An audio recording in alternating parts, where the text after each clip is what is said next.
A paz do Senhor Jesus, meus irmãos. Chegamos no capítulo 10 desse estudo que estamos fazendo do livro de Gênesis. Apesar desse capítulo falar sobre a genealogia dos 3 filhos de Noé, o Sem, o Cã e o Jafé, nós vamos ler apenas alguns versículos alternados referentes ao filho mais novo de Noé, o Cã, já que ele será o protagonista da mensagem de hoje, tá bom? Os versículos são 1, o 6, o 8, o 10, o 11, o 19 e o 20. Os irmãos podem acompanhar aí na tela ou na sua própria Bíblia, ok? Diz assim: Estas, pois, são as gerações dos filhos de Noé, Sem, Cã e Jafé, e nasceram-lhes filhos depois do dilúvio. E os filhos de Cã são Cuxi, e Misraim, e Pute e Canaã. E Cuxi gerou a Nimrode, este começou a ser poderoso na terra. E o princípio do seu reino foi Babel, e Ereque, e Acade, e Calné, na terra de Sinar. Desta mesma terra saiu ele à Assíria, e edificou a Nínive, e Reobote, Ir e Calá. E foi o termo dos cananeus desde Sidom, indo para Gerar até Gaza, indo para Sodoma e Gomorra, e Adimá e Zeboim até Laza. Estes são os filhos de Cã, segundo as suas famílias, segundo as suas línguas, em suas terras, em suas nações.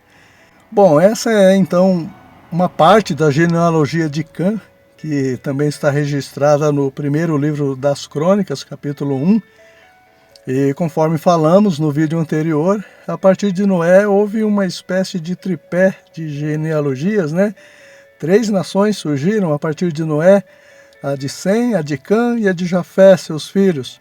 Do Sem vieram os hebreus, nascidos de Éber, né? No versículo 10 diz isso, e posteriormente eles passaram a ser chamados de judeus. Também de Sem veio o Senhor Jesus, né? O Messias, o nosso Salvador, mais precisamente o José, marido de Maria, e isso está lá em Mateus capítulo 1. E segundo os estudiosos, atualmente os árabes também seriam descendentes de Sem. A geração de Cã foram os cananeus, né, conforme vimos no capítulo anterior, versículo 18, e atualmente seriam os africanos. E do Jafé vieram boa parte dos europeus. Irmãos, o apóstolo Paulo ele diz que toda a escritura é divinamente inspirada e útil para o ensino, né? Que tudo que antes foi escrito é para o nosso ensino. E com as genealogias bíblicas não é diferente, né? Elas não foram escritas por acaso, elas trazem alguns ensinos, né, para a nossa vida espiritual. Então, se alguém é do time dos que pulam o texto quando chega em alguma genealogia da Bíblia, é melhor rever seus conceitos, né? Porque nelas também tem pérolas preciosas escondidas que o Espírito Santo quer nos revelar, né? Você vê aí no versículo 8 desse capítulo 10 de Gênesis, por exemplo, que além do Cã ter no seu currículo o desrespeito ao ver a nudez do seu pai, ele também foi avô do rebelde Nimrod, né? Aquele mesmo que vai construir a Torre de Babel no capítulo 11 para tentar impedir o propósito de Deus de encher a terra. Só para os irmãos terem uma ideia, Babel é a mesma Babilônia, né? Que juntamente com os assírios foram inimigos cruéis do povo de Deus. Os babilônios levaram o povo de Israel do reino do sul cativo, né? E os assírios o reino do norte. Nínive também, né? Que era a capital dessa Assíria. E os irmãos sabem como os ninivitas da época de Jonas eram sanguinários e cruéis, a ponto de Jonas não querer pregar para eles, e assim eles não alcançariam a misericórdia de Deus. E o versículo 19 mostra também que os nativos, ou os moradores de Sodoma e Gomorra, também foram descendentes de Cã. Perceberam, irmãos, o tamanho da capivara, o tamanho do B.O. do Cã? Tá certo que o pai não responde pelas ações dos filhos, né, dos seus descendentes, mas com certeza o comportamento do pai influencia muito no caráter do filho, né? Se a descendência de Cã era toda voltada para o mal, teve a quem puxar, né? E olha que estamos falando do mesmo Cã que esteve na arca junto com o justo Noé. Agora, o que eu aprendo com tudo isso, irmãos? Que assim como nem todos que estavam na arca eram do bem, nem todos que estão na arca que é Cristo são salvos, né? Jesus disse que nem todo aquele que me diz Senhor, Senhor entrará no reino de Deus.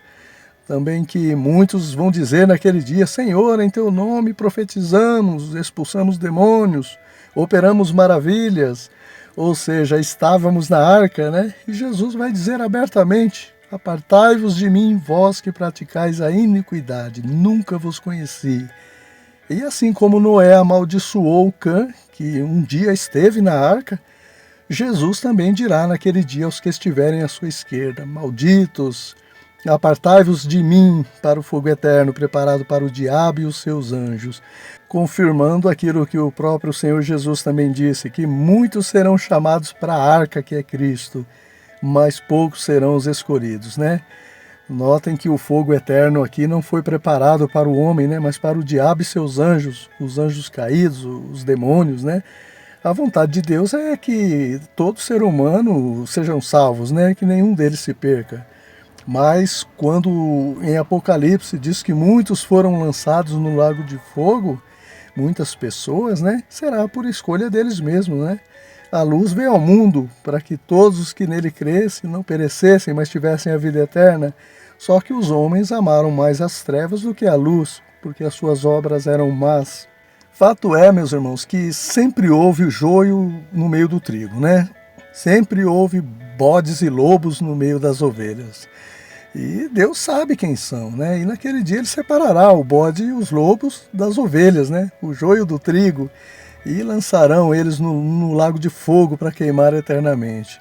Então, meus irmãos, com tudo isso que nós vimos, estamos vendo hoje através de Cã, cabe a nós refletirmos agora, né? Eu sou o trigo ou eu sou o joio? Sou ovelha ou bode? Eu estou do lado de Sem, de onde virá o nosso Salvador, ou de onde veio o nosso Salvador? Ou eu estou do lado de Cã? As minhas obras me identificam com Cã. Mas eu tenho uma boa notícia para todos nós, irmãos. Se alguém se sente como joio, como bode, como lobo, com atitudes de Cã, ainda há tempo de mudar, né? Em Ezequiel, capítulo 18, versículo 27, Deus disse, né? Convertendo-se o ímpio da sua impiedade que cometeu e procedendo com retidão e justiça, conservará este a sua alma em vida, né? E no capítulo 33, versículo 11, Deus diz, né? Não tenho prazer na morte do ímpio, mas em que ele se converta do seu mau caminho e viva. E conforme vimos aqui, né, em Cã, ímpios não são só os que estão fora da arca, mas até mesmo dentro da arca. O próprio Deus chamou Acabe, o rei de Israel, o líder do povo de Deus, de ímpio, né? E se o crente ímpio continuar no seu mau caminho, do mesmo jeito que Cã se salvou do dilúvio, mas foi amaldiçoado posteriormente por Noé, do mesmo jeito também que muitos foram libertos do Egito, mas pereceram no deserto por suas rebeldias e murmurações, o crente ímpio, que também um dia foi iluminado pela palavra de Deus, que provou o dom celestial e se tornou um dia participante do Espírito Santo, que provou a boa palavra de Deus e os poderes do século futuro, ele vai recair se não vigiar, né? Perderá a salvação, será lançado fora da arca que é Cristo e sofrerá a grande tribulação.